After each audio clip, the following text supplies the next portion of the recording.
நண்பர்களுக்கு வணக்கம். நான் எட்டியப்ப சோழன். இது வரைக்கும் நம்ம சேனலை நீங்கள் சப்ஸ்கிரைப் பண்ணலைன்னா சப்ஸ்கிரைப் பண்ணிக்கோங்க. சப்போர்ட் பண்ணுறது இருந்தால் மறக்காமல் லைக் போட்டுருங்க. இன்றைக்கி என்ன செய்தியை பார்க்க போகிறோன்னு கேட்டிங்கன்னா, கூட்டணி உறுதியானது. நீண்ட நாள் மௌனத்தை கலைத்த விஜய், திமுக அரசாங்கம் வீட்டுக்கு அனுப்பப்போவது உறுதி, குழுவையும் நியமித்தார். இத்தனையும் ஒவ்வொன்றா பார்க்கலாமா? விஜய் அவர்களை பொறுத்த வரைக்கும் கரூர் சம்பவத்துக்கு பிறகு கனத்த மௌனம்.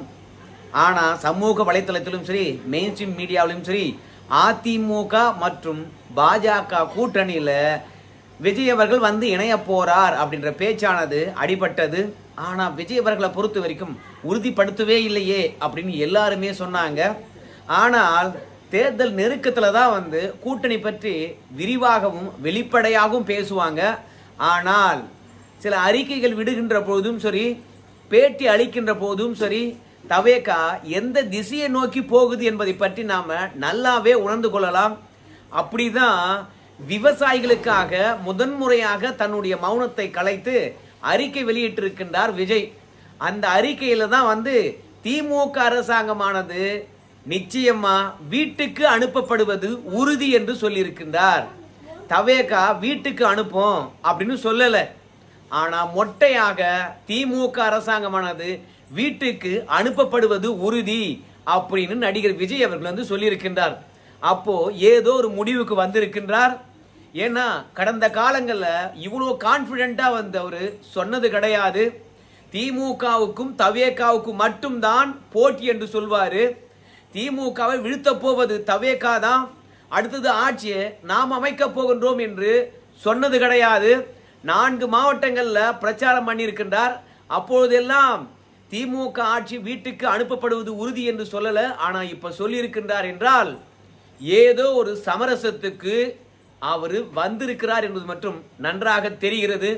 அது மட்டும் இல்ல, நாம தான் முதன்முறையாக புசியானந்த் அவருடைய தலைமையில ஒரு குழுவை போட போறார் நம்ம விஜய் அவர்கள். அந்த குழு தான் வந்து தவேகாவினுடைய அன்றாட செயல்பாடுகளையும் கட்சி எடுக்க போகின்ற முடிவுகளையும் உறுதிப்படுத்த போது. அதோடு மட்டும் இல்லாம யாருடன் கூட்டணி, கூட்டணிக்கான பேரம் என்ன, அது மட்டும் கிடையாது. இப்போ தவேகாவில் நம்ம விஜய் இருக்கிறாரு. விஜய் அவர்கள் எப்போது எடப்பாடி பழனிசாமியை சந்திக்கணும், இல்ல பாஜக தலைவர்களை சந்திக்கணுமா, இவற்றையெல்லாம் பேசி முடிவெடுக்க போவது அந்த குழு தான் அப்படின்னு நம்ம சொல்லியிருந்தோம். அதே மாதிரிதான் விவசாயிகளுக்கு ஆதரவாக அறிக்கை விட்ட கையோடு 28 பேர் கொண்ட ஒரு குழுவையும் தவேகாவல விஜய் அவர்கள் நியமித்திருக்கின்றார்.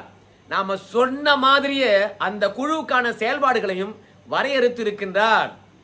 பொதுச் செயலாளருடைய தலைமையில தான் சொன்னோம். ஆனால் அந்த 28 பேர் குழுவுல யாரு தலைமை தாங்க போறாங்க என்ற விவரமானது மட்டும் தெரிவிக்கல. அந்த குழுவுல தேர்தல் பொறுப்பாளராக இருக்கக்கூடிய ஆது அர்ஜுனாவும் இருக்கிறாரு, கட்சிக்கு பொருளாளராகவும் இருக்கக்கூடியவர், அப்புறம் பொதுச்செயலாளராகவும் இருக்கக்கூடியவங்க எல்லாருமே வந்து அந்த குழுவில் இடம்பெற்றிருக்கின்றார்கள். அந்த 28 பேர் தான் வந்து தவேகாவுடைய செயல்பாடுகளையே நிர்ணயிக்க போறாங்க. அதனால் இந்த 28 பேர்கிட்ட தான் கூட்டணி பற்றி, கூட்டணி பேச்சுவார்த்தை பற்றி ஒப்படைத்திருப்பதாக அதிகாரப்பூர்வமான தகவல்கள் நமக்கு வந்திருக்கிறது. நிச்சயமாக விஜய் தலைமையில் ஒரு கூட்டணி தான் முதல் முயற்சி. ஆனால் அந்த முயற்சி பலனளிக்கவில்லை என்றால் அடுத்தது அதிமுக பாஜக விட்டு வரலனா அதற்கு பிறகு வந்து பாத்தீங்கன்னா அதிமுக பாஜக கூட்டணியில விஜய் அவர்கள் வந்து இணைய போகின்றார். இது ரங்கராஜ் பாண்டே அவர்களே தன்னுடைய யூடியூப் சேனல்ல பேசிட்டாரு, உங்களுக்கு தெரிஞ்சிருக்கும். ஆனா நம்மளை பொறுத்த வரைக்கும் விஜய் அவர்களுடைய முதல் படி கூட்டணிக்கென்று எடுத்து வைத்திருக்கின்றாரே முதல் படி, அந்த முதல் படியை அதிமுகவும் பாஜகவும் எப்படி ஆக்கப்பூர்வமாக பயன்படுத்திக் கொள்ள போகுது அப்படின்னு தான் நம்முடைய எண்ணமா இருக்கிறது. ஏன்னா விஜய் அவர்களை பொறுத்த வரைக்கும் கூட்டணிக்கு தயாராயிட்டாரு, குழுவும் அமைச்சிட்டாரு, திமுக வீட்டுக்கு அனுப்புவது உறுதி என்றும் சத்தியம் செஞ்சிட்டாரு.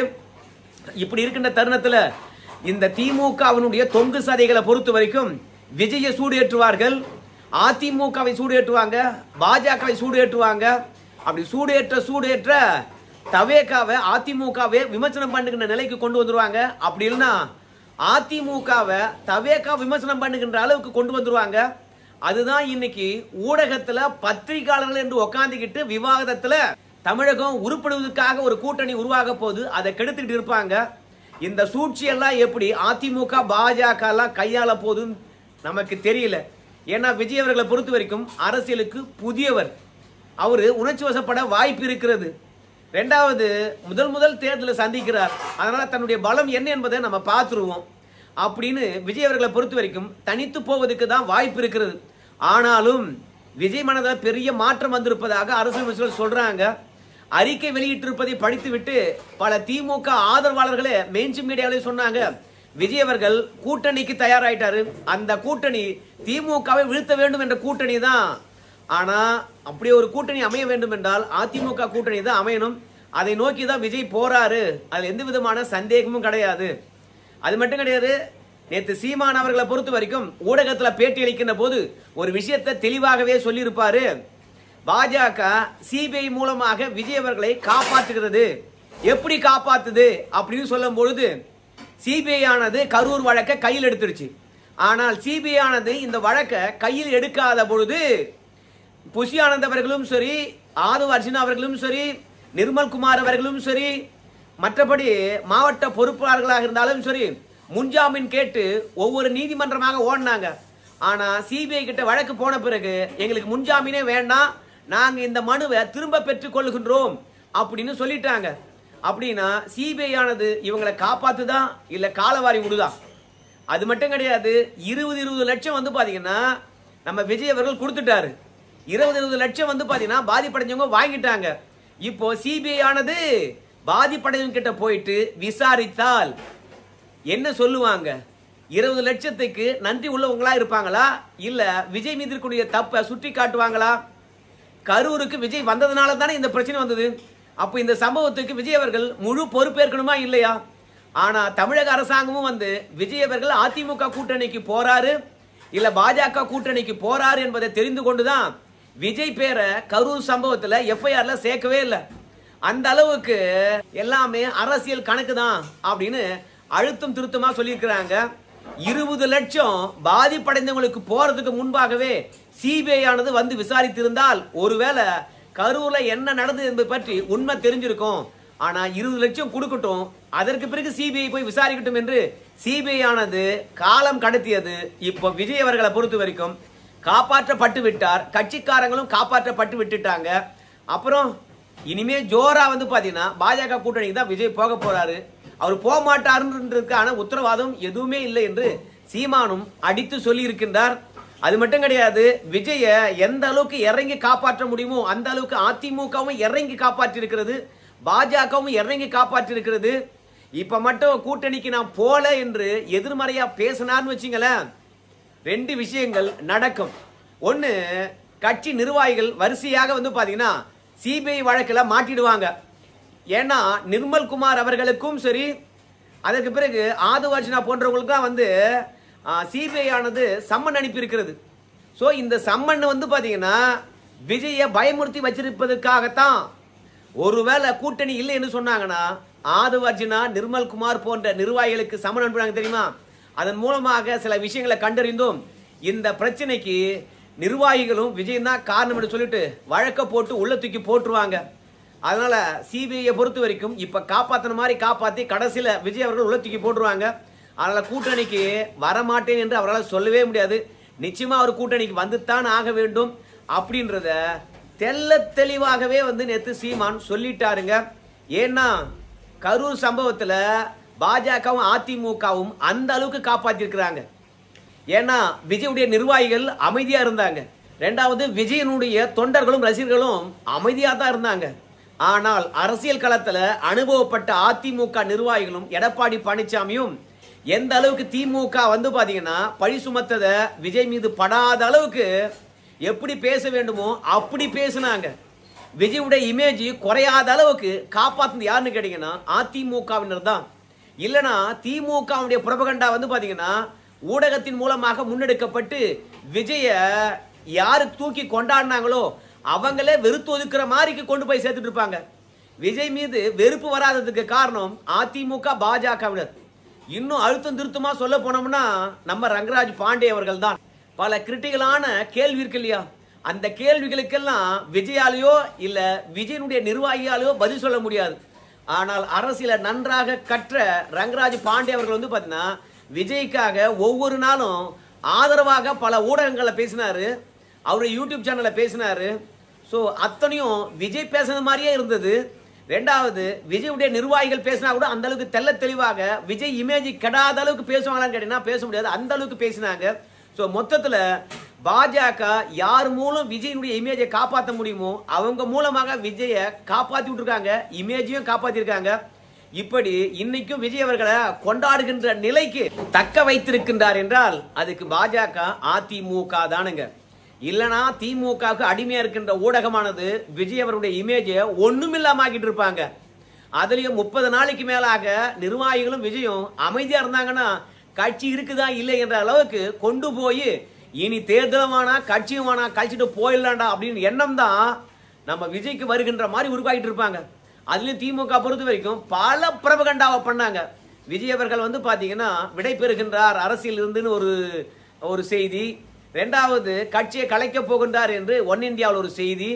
ஜனனம் தொலைக்காட்சியில கூட நாம மக்கள் இயக்கமாகவே தொடரலாமா இல்ல கட்சி நடத்தலாமா என்று நிர்வாகி கிட்ட வந்து பாத்தீங்கன்னா ஆலோசனை நடத்தினாரு, பாதிப்படைந்தவங்களை சந்தித்து விட்ட பிறகு. அதனால் விஜய் அவர்களை பொறுத்த வரைக்கும் கட்சி நடத்துவது கஷ்டம்தான் அப்படின்னு ஜனனம் தொலைக்காட்சியோட வந்தது.